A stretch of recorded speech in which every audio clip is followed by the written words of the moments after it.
Hi everyone, it's Tracy here.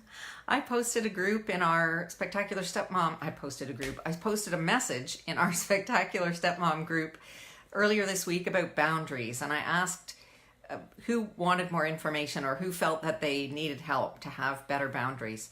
So that's what we're talking about tonight, how to have good boundaries, especially as a stepmom, because, well, for obvious reasons, there are a lot of things in our life that can cross over our personal, emotional, or energetic boundaries. So that's what I'm going to talk about here. And I think that there are, well, okay, according to my way of thinking about it, there are three ways to look at your boundaries, okay? The first way is where there's too much of you leaking out, okay? That you don't have a good boundary to keep yourself from overgiving or from not being able to say no, for instance, would be too much of you going out. And it's as if we can't plug the holes that let ourselves leak out. We give too much energy out to other people instead of saving it for our own needs. And, too much of our emotional energy going outwards. And the second kind of boundary is where there's too much of the outside influence getting in. So that would be, for instance, feeling that you can't protect yourself well enough from getting hurt by others. And you might notice this if you're someone who easily feels somebody else's emotional pain or even physical pain, right? Some people are just very, very energetically connected to their environment, to other people. So it's hard for you to keep away what doesn't belong to you. And instead of plugging the holes, this is more like needing some kind of a shield in front of you or a cape around you to protect you from the outside. And the third kind would sort of be both at once, okay? And that would have to do with being able to stand up for yourself, for instance, where it's both you leaking out and the other getting in at the same time. And interestingly, these kind of boundaries, especially where both are happening, that you can't protect yourself enough and your energy is leaking out, this has a lot to do with our immune system. So, even though we think about this on an energetic level, it has really real physical consequences for us, okay? I'm going to talk more about that later because it gets super interesting. So to make this kind of brief, because obviously we could go in great length about boundaries, but I want to tell you, three easy things that we can do in order to make good boundaries. And these are physical, emotional, and energetic rituals that you can use to develop a better boundary for yourself, okay? So the first thing, physical rituals that you can do to have better boundaries, one of them would be to make sure that you have an actual private space, okay? That's a physical ritual of making a space for yourself that is yours. And I know a lot of women in this group and other groups talk about not having a place in the house that belongs to you anymore. The kids feel free to come into your bedroom, for instance, and their dad doesn't maintain that kind of boundary for you. So you may have to do that for yourself. And the picture that I used, excuse me, for the Facebook event for this showed somebody kind of drawing a line in the sand. And I think that's a good image, We all need to have some personal space. You know how uncomfortable it can get when someone is, talking too closely to you, right? We need our own personal, private space. There's something a little bit sacred about having your own space that no one else can invade. And this is a little bit like having a journal that you write in that no one else is supposed to see. It's something private and personal, and it's your personal space, okay? And having a private space is also a really good reminder for you that you're entitled to this kind of boundary, especially if you're someone who has trouble plugging the holes as well, right? Where you know, it's easy for you to overgive and to not hold that boundary. Another physical ritual is to literally take time for yourself away from your home environment. This is super important because everyone needs time to renew, to be nourished, to detox, if you will, from any negative emotions that are building up in your home environment. And you know, that has to be happening on some level, and nothing is perfect in everybody's home environment all the time. It's good to get away from there and do something that feels nourishing for yourself, okay? It also helps when you go away to get a perspective. You get a perspective from outside of the place where your energy is draining or where people are crossing your boundaries, okay? Somebody once said to me that it's very hard to fix a flat tire while you're sitting inside the car. And I think that's a great image. I love it. Okay, we need perspective. So time away is super, super important, and that's something that is going to help you maintain good boundaries. So you may feel that you have to ask for it, but I think that it's completely okay to just say that you need it, that it's going to happen because it's important to you. And I think your partner needs to respect things that are important to you, and you do the same for him. So I would love if you would just put a thumbs up or a smiley face or a yes or something in the comments below if you already have a private space or you take time for yourself regularly. Okay, that's something that you do to create your own boundaries. All right, go hit me in the comments. Here's another physical ritual you can do for boundary. It's turning off your phone. I know, what a concept, right? But sometimes, you know, now in this era of you know, having the whole world in your pocket all the time, and sometimes right beside your pillow at night, we've gotten used to this idea that our privacy or our private life is invaded 24/7. Sometimes, you know, it's your work environment that comes into your home life. Sometimes it's your social life that follows you around everywhere you go. So it's okay to be not available for that sometimes. It's completely okay, and I encourage you to do it. One other physical ritual is something that I talked about in an email to my email list this week. We talked about saying, this is not okay. This is not okay with me.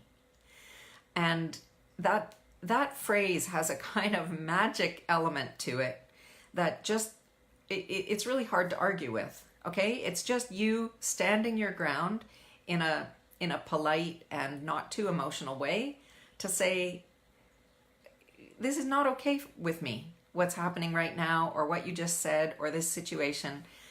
And I think everyone needs to learn to say that. That is a great boundary setting tool, and it's not hard to do. It's not hard to do because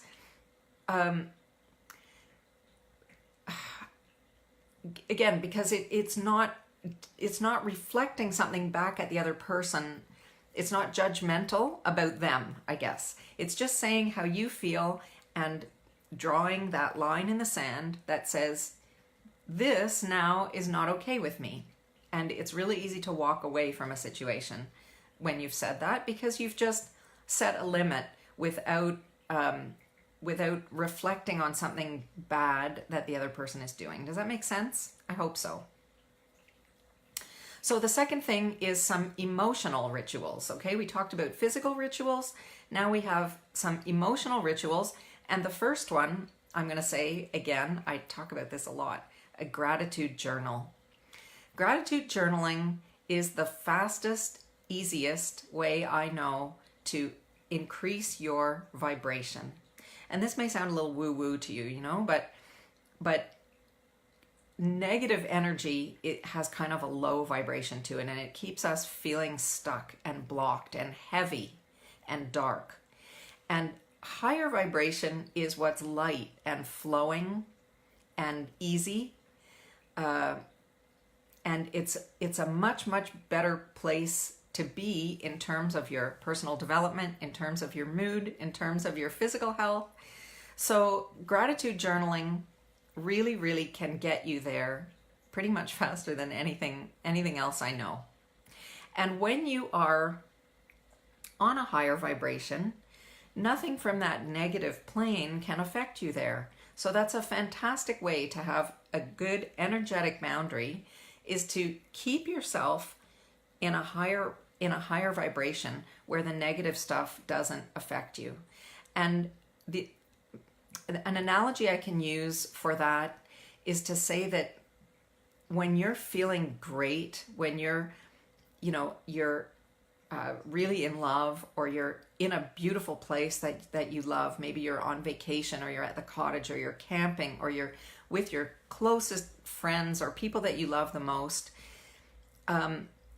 you're not affected so much by like gossip or negative news, or just the lower things in life that otherwise might bother you more. Okay, when it's like when you're feeling down and depressed and stressed and irritated and every little thing bothers you, those little things don't bother you when you're up here in a higher vibe place, enjoying something, enjoying life, or feeling good, feeling positive. So gratitude journal is going to amplify your positive feelings in life, guaranteed.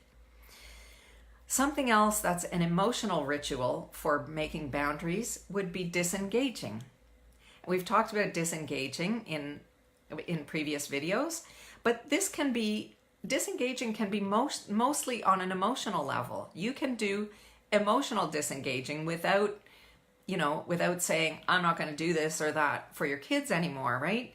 This can be disengaging emotionally, is reminding yourself of the boundary that is supposed to exist between you and your stepkids.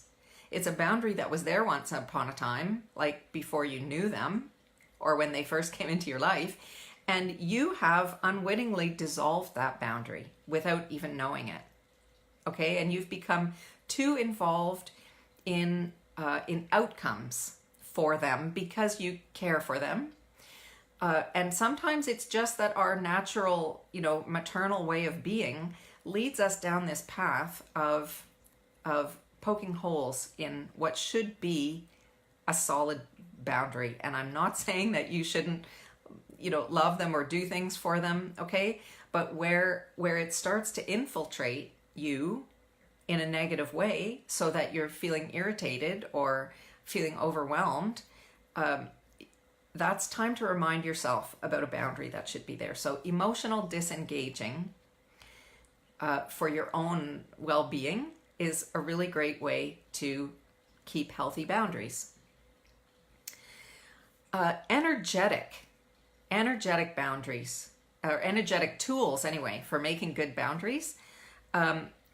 From the other work that I do as a natural wellness consultant, I know that our energetic field, if you will, and I'm talking about even like static electricity, right? When you get a little shock when you touch something, sometimes we're supposed to have a very slightly negative charge to our energy field.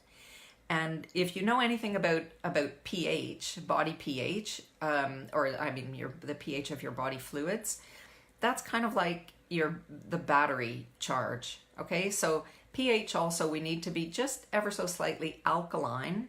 And if our system gets too acid, we start to have physical problems. And maybe you've heard about that before. So that's the same as a battery charge, right? It's a very slightly negative charge of the battery juices that allow a battery to run. So things that repair our energy pH, if you will, are grounding activities, things that ground you. So walking, and the best kind of walking is in bare feet, although if you live where I do in Canada, we're getting out of the season where you can really do that. But walking, even in the fresh air, is a very grounding activity. Gardening, likewise, having your hands in the dirt is something really grounding to do. And taking a bath in good old Epsom salts is a very, very grounding activity that really draws out too much energy, and somehow the salt is also absorbed into our body. It's a lot of magnesium that comes in, and that is a very grounding exercise, taking a bath in Epsom salts. So what I want to talk about now, we're getting weirder and weirder as we go, right?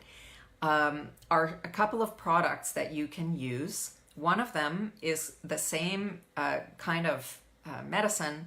You might be familiar with something called Rescue Remedy. That's a product that you can buy at many health food stores and even at regular pharmacies and grocery stores here where I live. It's available really everywhere. Rescue Remedy. So there are other specific remedies from this same family, this Bach Flower remedies. One is called Centauri with a C, Centauri.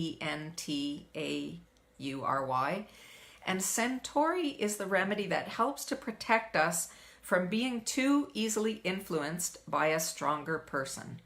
So this is something that you can take. It's just little drops in water. It's completely safe. It's safe for babies and pregnant ladies and everything because it's only energy medicine in a little drop. I know, that's weird. But it's something that helps you energetically be protected from being too easily influenced by a stronger person. And the other one is called aspen.